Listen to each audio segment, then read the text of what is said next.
This podcast was produced by OAR FM Dunedin with support from New Zealand On the Air.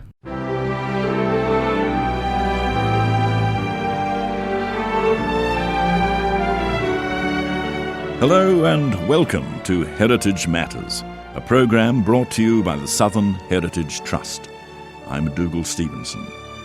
In this programme, Gregor Campbell discovers Dunedin was once a city of heroes.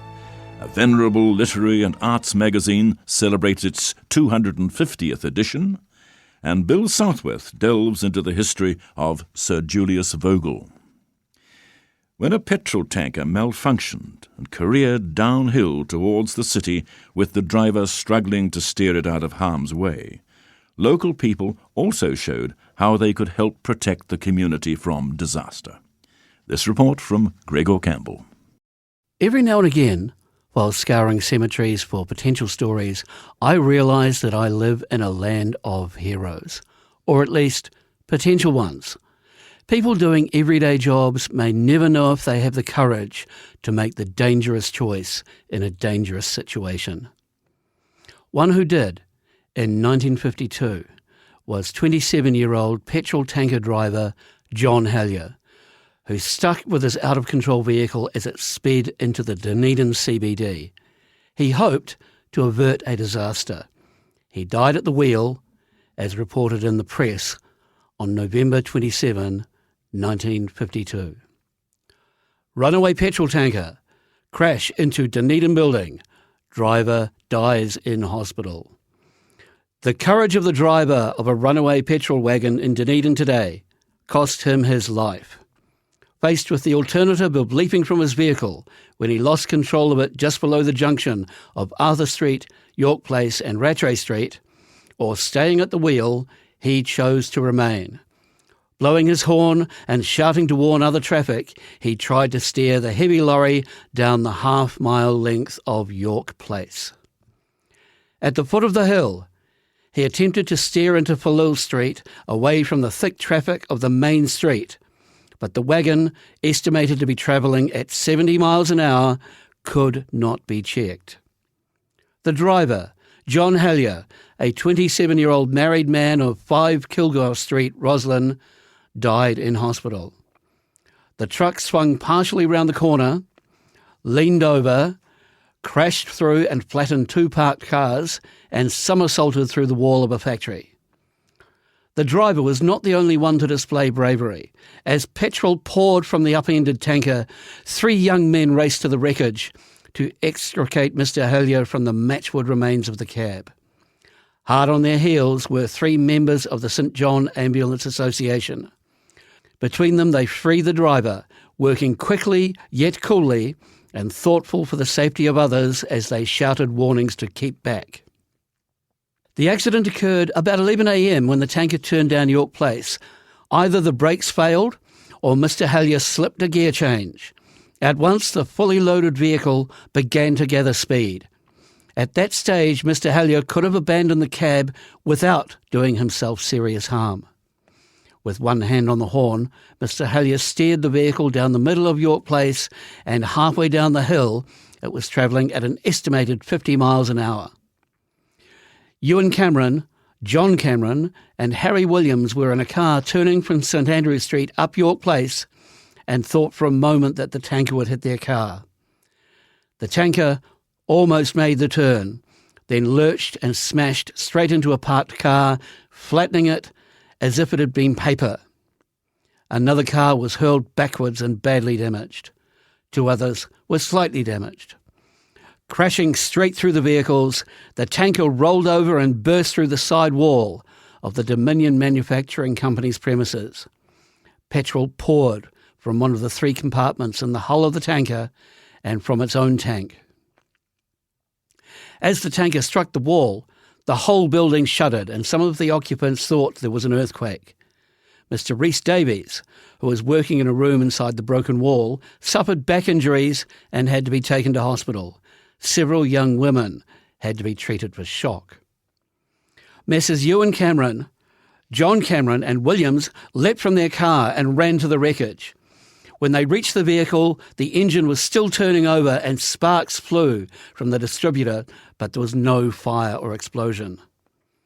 While the three men tried desperately to release Mr. Hellier, who was not at first visible among the wreckage, Cameron raced into the factory shouting a warning that an explosion was imminent.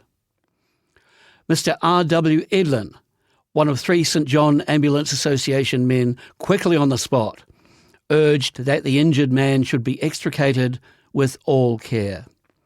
The 2 other ambulance men, Mr. K. Brandon and Mr. M. Hurring, stood by with a fire extinguisher. The St. John Ambulance building was only a few yards away, and before rushing to the wreck, Mrs. Brandon and Hurring had started the motors of their ambulances. Mr. Hellier was semi-conscious, and as he was lifted clear, said he was alone in the cab. Within 8 minutes of the crash, he was at the hospital. The fire brigade was on the scene quickly because the crash into the factory had set off an automatic alarm. 3 minutes after the impact, firemen were spreading sawdust over the petrol pools on the ground. Electric wires leading to the building were disconnected, hoses run out, and police and traffic officers pushed a large crowd out of the danger area. John Hellier died of his injuries in Dunedin Hospital. The proceeds of the Masonic Ball of that year were donated to his family. His remains lie in Andersons Bay Cemetery. And I am the possibly courageous Gregor Campbell for Heritage Matters. Over the years, the number of writers, poets and visual artists who have appeared in Landfall magazine read like a who's who of New Zealand's best creative talent. After being published by the Caxton and Oxford University presses, it's now published once again by the Otago University Press in Dunedin, its original home, where it was started in 1947. Bill Southworth sat down with Otago University Press publisher Dr. Sue Wooten and asked her to reveal the secret of Landfall's success. Sue, what is the secret of Landfall's success?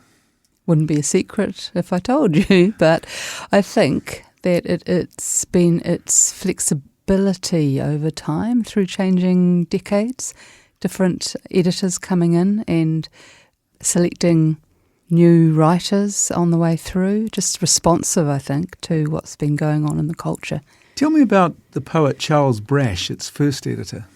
Charles was an interesting character, very important to the arts and cultural history of New Zealand, and especially, of course, to Dunedin because of his philanthropic endeavours with the arts fellowships at the University of Otago, just his involvement in the arts and the culture generally. He became editor, he was the founding editor of Landfall in 1947. He was an aspiring poet himself, he was a poet, a young man at that time. He and friends had been talking about the need for a journal for arts, a periodical that would publish writing, that would publish artists as well, and that would review books and talk about writing and writers and art and the place of art and writing in the life of New Zealanders, centred in New Zealand. There had been other journals that had risen and fallen before that, but their vision was for something that was this periodical that would discuss these things, and it would come out 4 times a year was the plan. Now, in this 250th edition, you've changed the name to Landfall Te Raka. What's the idea behind that? It's time to bring the diversity of voices that has always been in Landfall, and especially so in the last, I suppose, 40 years. When it started, it was a very European-looking, as in Charles Brash and his friends, although they were very conscious and wanting to start a journal that represented New Zealand and New Zealanders. Their model was the European and the Anglo cultures of literature. The canon that they were looking back to was for that. So in actual fact, it was really a magazine at that stage for white males. Yeah, you might say that. There were some women in the first edition. The very first edition that was published had Nio Marsh in it, and fairly quickly after that there were people like Ruth Dallas being published in the journal. But yeah, predominantly it was white men. And of course, from our perspective in 2025, they seem to be old white men, but they were young men who'd just come back from the war, and they were very conscious of. They were thinking about what it meant to be a New Zealander, and they. So it's interesting to me because, yes, on the face it was a white man's journal, but it was also a journal that was consciously saying, let's think about what it means to be living in the South Pacific as New Zealanders. What does it mean to have Māori art, Māori literature? They were open to these ideas, and fairly quickly over the next decades, you can see those changes start to manifest on the pages of Landfall. And of course the writers, poets and artists that have been in there read like a who's who of New Zealand. I mean, people like James K. Baxter, Frank Sargison, Janet Frame, Eleanor Catton. Those 250 magazines must be a real treasure trove. They are. They're amazing. Yes, you can look back through them and look at the contents pages of any of them, and you will always find people whose names you recognise, but maybe they weren't famous or well known when they first became published. And that's one of the great things that Landfall Tauraka has done over nearly 80 years, is provide a platform not only for established writers and a sort of career path there, something to continue to publish your work in as you develop as an artist or a writer, but also always publishing new voices. Right from the beginning, Charles Brash was always looking for new voices, and he actually he was based in Dunedin, but he used to physically travel the country regularly, meeting up with writers and artists and always tapping people on the shoulder and saying, would you like to submit? That kind of thing. Yes, and of course over the years you've had many artists such as Colin McCann, Ralph Hotary, Rita Angus. Yeah, that's right. And Tony Thomason, Fiona Partington has this magnificent image on the latest, the 250th edition. So yes, there's always been art in Landfall and Landfall Tauraka. These days we have an artist has the cover, always someone on the cover, and their artwork is also represented within the journal in a portfolio of pieces. And there's another artist with a portfolio in full colour in the journal. These days, though, as a publisher, it must be tough. I mean, you see people walking around in a daze with their smartphones, and I know newspapers have shrunk dramatically in terms of audience and so on. Are you finding the same thing? Yeah, I don't think it's as easy to sell the idea of a print journal to people as it used to be when it was started.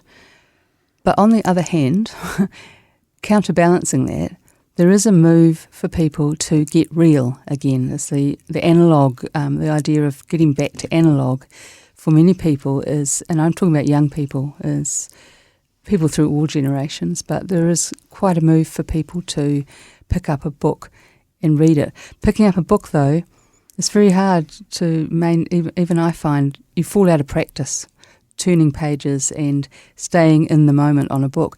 But that, of course, is the great value of print reading. So I'm answering your question in a funny, strange manner. It is difficult. But what we offer and what people seem to really like is the fact that this journal comes out twice a year. It's an anthology of pieces. It's lively and it's very readable. It's an anthology, so each reader probably won't love everything in it, but they're always going to find something that they really enjoy. And it's the kind of thing that you can have on your bedside table or on the coffee table, and you have it there for 6 months, and you're picking it up, getting familiar with it, immersing yourself in it, and you have the page, and you have your own reaction to the page, and people like that. So yeah, we're still doing all right. We also have some digital offshoots as well. So Landfall has always had quite a large review section. We always review, right from the start, it's always reviewed books and other cultural activities. So the print version, the print journal, twice a year has quite a large review section at the back of New Zealand books. But we also publish Landfall Tauraka online on the first day of every month, a new batch of reviews that we commission by the Landfall Tauraka reviews editor, David Eagleton. And we publish 6 or 7 reviews, long-form critical reviews of books that are published in New Zealand. So, yeah, that's easy and it's free, and it's just, look it up and read the reviews and find out what's been published. And I understand there's to be a display about the magazine in the De Beer Gallery on the first floor of the University Central Library. That's right, that's open and it is running until the end of February. It's an exhibition that's been curated by the Hocken Collection and Hocken Library and Special Collections at the University of Otago Library. It's a fantastic exhibition. It's just full of amazing visual displays of the books. All the books are there, all the journals are there right from the beginning, all 250 of them. You can get insight into who has written for the journal, who has edited the journal, and what they were doing their vision for the journal was while they were in the editorship role. Lots to see. There's some interactive stuff there as well, and it's absolutely fascinating place just to sort of walk around that exhibition and get a feel for. Actually, it's a real feel for how Aotearoa New Zealand has changed in nearly 80 years. That's what I think is fascinating about the history of this journal, because the people who have edited it, written for it, provided art for it or commentary for it since 1947 have always had their eye on changing socio-political circumstances. They're thinking about this country's place in the South Pacific, this country's place in the world globally, what it means to be a New Zealander, what diversity of culture should mean in this country, how do we live? It's both a mirror on the way we live in this country, here and now. And because artists and writers are making this journal, it's also pushing out and looking forward and thinking, well, could we do it better? And what about if we did it this way? And there's a lot in there that is very thought-provoking. But the whole time it's like a living document. You've been listening to Dr. Sue Wotton from the Otago University Press about the history of Landfall, the literary and arts magazine. Sir Julius Vogel did more than any other politician in the 19th century to develop New Zealand and to link up its formerly isolated towns and villages by road and rail. And he did it by borrowing huge sums of money from overseas. Bill Southworth has prepared this profile of him. Julius Vogel was born in London, and after spending a short time in the Australian goldfields, he came to this country as a young man.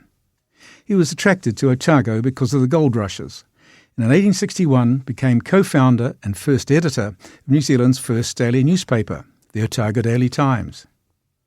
Vogel had a mercurial personality, and although he had missed out on an extensive education, he was very smart and full of suggestions about how the country should be run. He was Jewish, small, dark and heavily bearded. He was also given to overindulgence, even gluttony, in food and drink, which caused him to be overweight. He suffered badly from gout at an early age, and it got worse as he got older.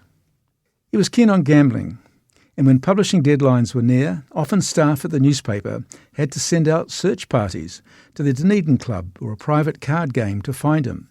He'd turn up at the last moment and skillfully bash out that day's lead editorial. He was extremely parochial, and at one stage suggested the independence of the South Island. Here's an argument from one of his editorials. Probably some may ask, what positive injustice is the South smarting under, that she should demand separation from the North? Why, the fact is, it is our chief complaint that the general government is mainly powerful for evil, in proportion to its being powerless for good. And it is its very imbecility that we object to. He also never ceased to castigate the Dunedin Town Board, which was composed of men who were worthy and cautious and unenterprising. These were qualities he did not admire, not his sort at all, but he was capable of light-hearted attacks on the board.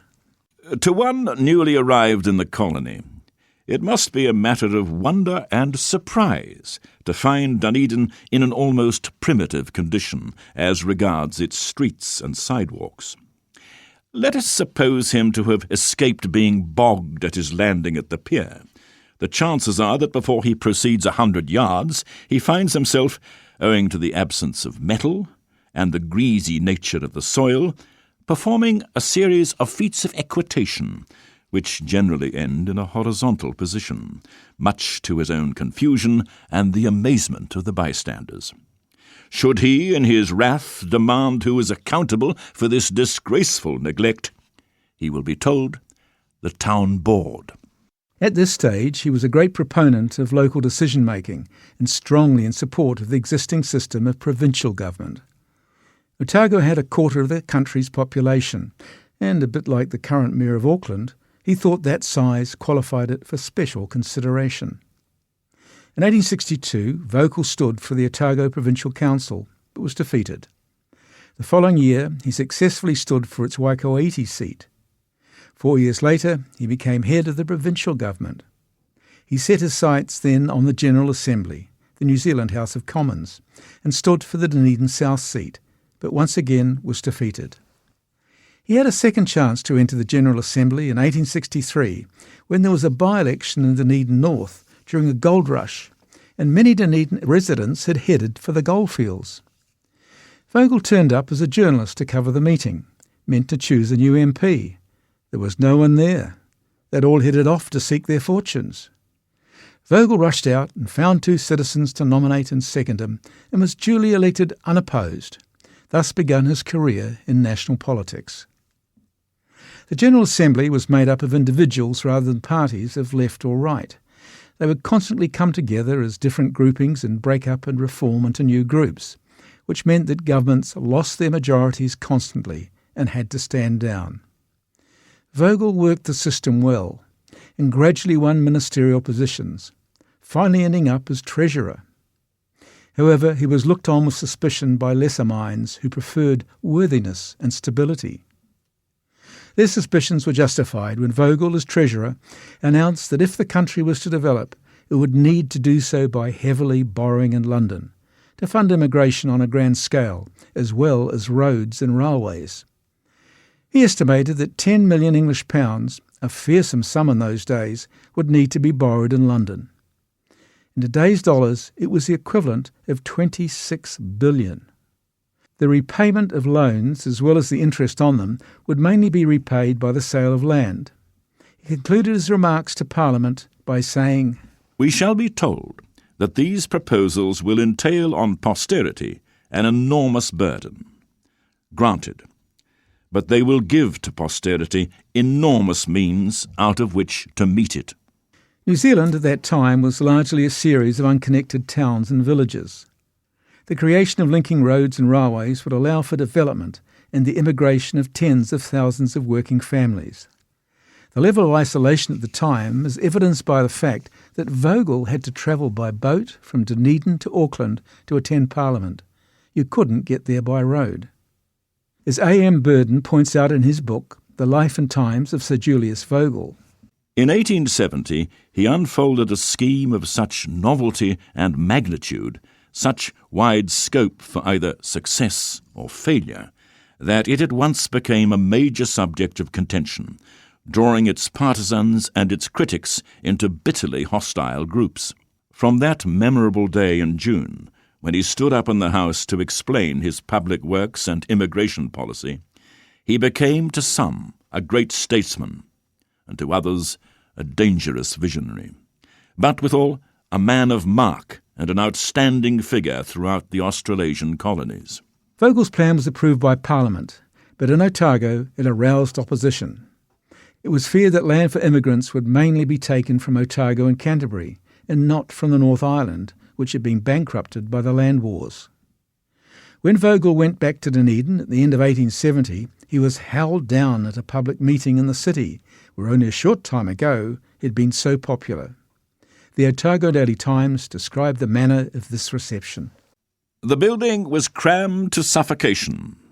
The scene which ensued upon the honourable gentleman making his appearance on the stage is probably unequalled by any scene which had before occurred at a public meeting in New Zealand.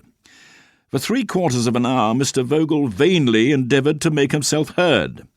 The meeting would neither hear him or anyone else. Hisses, groans, abusive epithets were resorted to, and during the period mentioned, that building was filled with wild uproar. The following year there was an election, which went in his favour.